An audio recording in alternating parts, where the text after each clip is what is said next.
Hey, welcome back to this week's episode. I missed last week's episode because I was traveling. I was in KL for a family dinner, and then I also did a couple of workshops in Kuala Lumpur.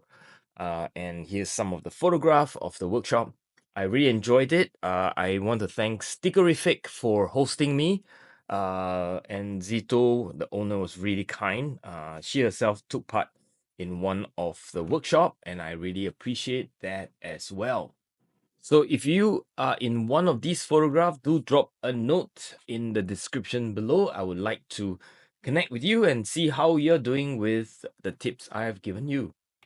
And this is Zito herself posing with me. On another note, I'm not sure I'll be able to continue my Inktober abandoned project, I suppose. That's gonna be unfortunately because I have tremendously busy week coming up. Uh, it's Singapore FinTech Festival, and I have a series of assignment. I've taken on a gig to be an MC for a full day on Wednesday.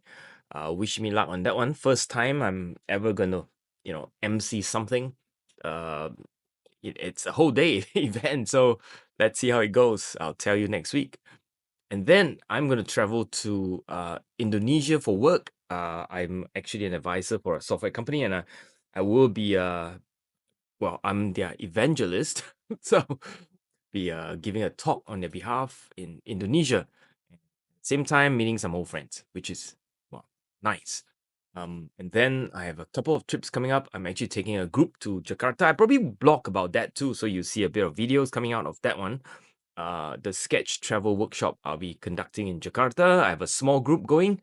And if you're still thinking about it, please come along. We still have seats for that. And also, then I'll be heading towards India for a wedding. So, anyway, while I'm doodling away, you can see that, the drawing of the musician is taking shape. So I'll leave in the description a link to the photograph on Pexel. It's not one of my photograph. I took it from Pexel. Someone took it. Um, and I'm going to sort of use a psychedelic background colors based on my book. And it's one of the tip. If you have my book, you know that one of the tip is to throw like really weird colors to the back and see what you get. In that sense, it's one of the playful thing that I like to do, and I'm going to try it on this recipe. I'm kind of on a mission to fill this entire sketchbook with that same recipe as well. So you know the recipe is basically cobalt blue for a first backdrop with a bit of a design in the lines that you want to put down. So in this case, I have a vertical line, I have a horizontal line. It's kind of an L, if you like, with a break between the vertical and horizontal line. And once you're done with that, I will go with my second color, which is a quinacridone rose. And sometimes you use any pink color that might work as well. And it's a smaller shape and sort of dot or dot around the cobalt blue. And that, if they mix well, it becomes purple. If it doesn't mix, it will then have two distinct hue, blue and pink. And then what I do is I go in with my opaque orange and opaque yellow. Opaque orange is cadmium orange. They are opaque because light doesn't see through when you put on those colors. You can see that in my palette, on my palette, they are on my far left because I isolate them. I don't really want to, accidentally go into it because when I use opaque, I want to be conscious that I'm using opaque colors. So that's basically the recipe. I call it psychedelic because it's like I've smoked something which I did not. I swear, I don't smoke any of those things. That gives me psychedelic imagination. Although, if it's legit and legal, I might try it. Anyway, no interest as of this point. Okay, the next part is to go in to do a push and pull with the pigment. If you have the same book, The Joy of Loose, I'll put a description as well. You can still buy it. I'll ship it around the world for free. although the coupons is running out, I think, so you may not be able to use the coupon anymore. And so this in this case, I'm reading the dark color and I'm trying to go extreme. In other words, if I see one side of the lake being dark and the other side being a little bit lighter, I'm going to put an extreme contrast view or shape with my watercolor. I will put a lot of pigment on one side and I'll water down as aggressively as I can to create a very sharp drop, gradating color wash, if you like, in that shape. So I use purple. As you know, the purple will go very well with the background. Being purple itself, there are different purple because one is darker and one is lighter. The purple mix that I'm doing in the foreground essentially is permanent alizarin crimson with French ultramarine. Those two basically is my rhythm and bass, if you like, of the sketched. So I've kind of laid the foundation of the sketched. I intend to go with ink at the end. So actually, it is technically wash and ink, as opposed to ink and wash. But you get the point. So right now, laying down the foundation of putting pigment and using clear water to pull the pigment to the other side of the shape.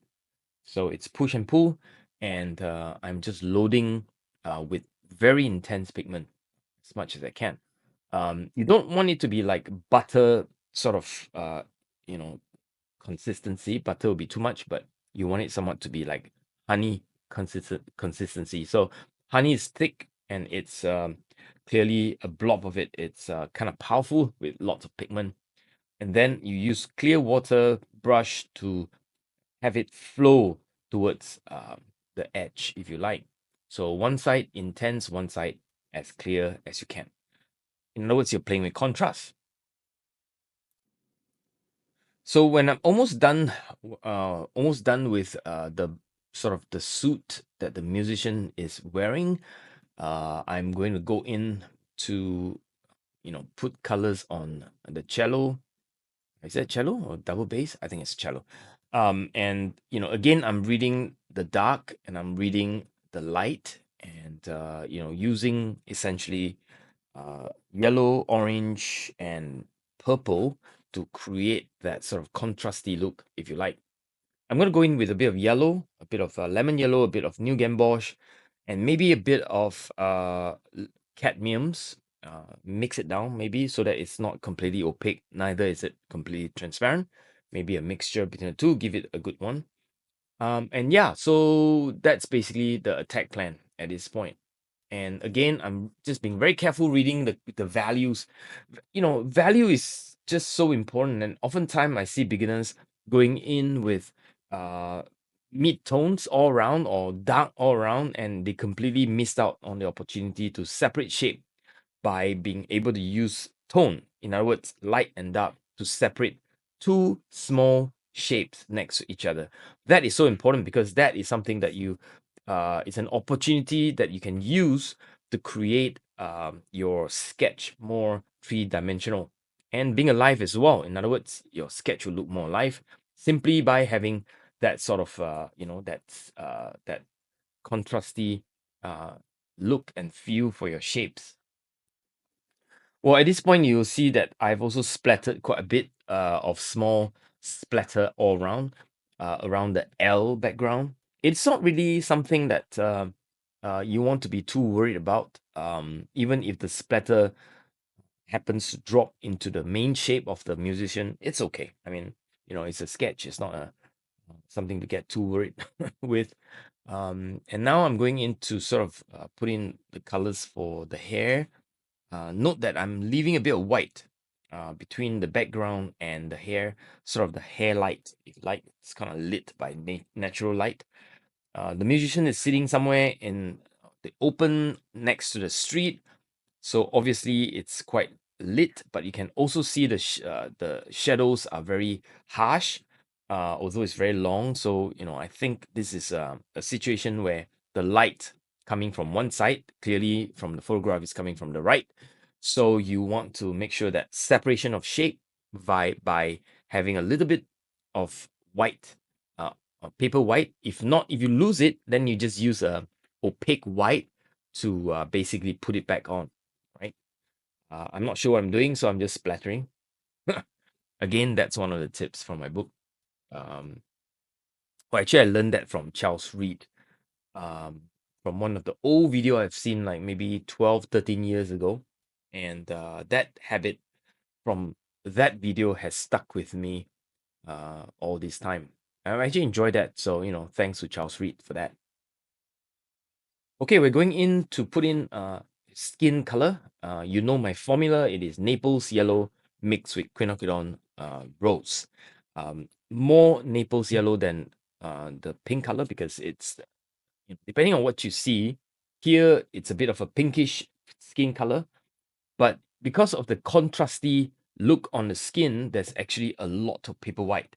So be careful you don't put like the color to the entire face or the entire fingers and so on. You notice that I have left tremendous amount of white on the tiny shape, and actually that's part of the appeal in that sense. Okay, so now that it's kind of dry, I've gone in and I'm using. Well, you got to make sure it's very dry because if it's not dry, your ink is gonna float with and smear. So once it's completely dry, I think I left it for about 15 minutes, and I'm going in to now do the ink. Remember, I wanted to do ink and wash. Well, technically wash and ink, because it's wash first then ink. Well, pencil, wash, ink in that order. I'm now going in to draw my musicians and with flowy lines that doesn't touch the colors, and sometimes it leaves a lot of white intentionally. It makes you as though that you have disrespected the edge, right? And again, that's from the tip from my book. And but of course, sometimes you touch the shape, so it's kind of like a bit design between leaving the lines and leaving the lines at the edge or leaving spaces of white. It sort of give it a very loose feel, if you like, and that's intentional. And it's kind of good practice too, because oftentimes when you're drawing at this stage, you would just draw it right next to the color, and that makes it really boring. Okay, I think we're kind of done actually. It's bit of touch up, but I think that's just good practice to just observe what you're doing, take a step back. Another thing to note is that watercolor does not make sharp edges really, really well. So one of the things you want to do with your pen or pencil is to put in those sharp edges. And because sharp edges with the pen, it's easy. So that's probably what you want to do in terms of putting in sharp edges. In other words, like a triangle corner, and so on, and little tiny sort of hint of a sharp edge. That helps with your design and helps with making it look a little bit more real in that sense. Okay, so I'm going in to touch up some of the facial elements, the sunglasses, the nose, the mouth. I think one of the key thing you want to do at this point is to be very, very careful with your ink, because the ink is black color, and whatever you put down is going to mess it up if you're not careful. So what you want to do is just be very precise.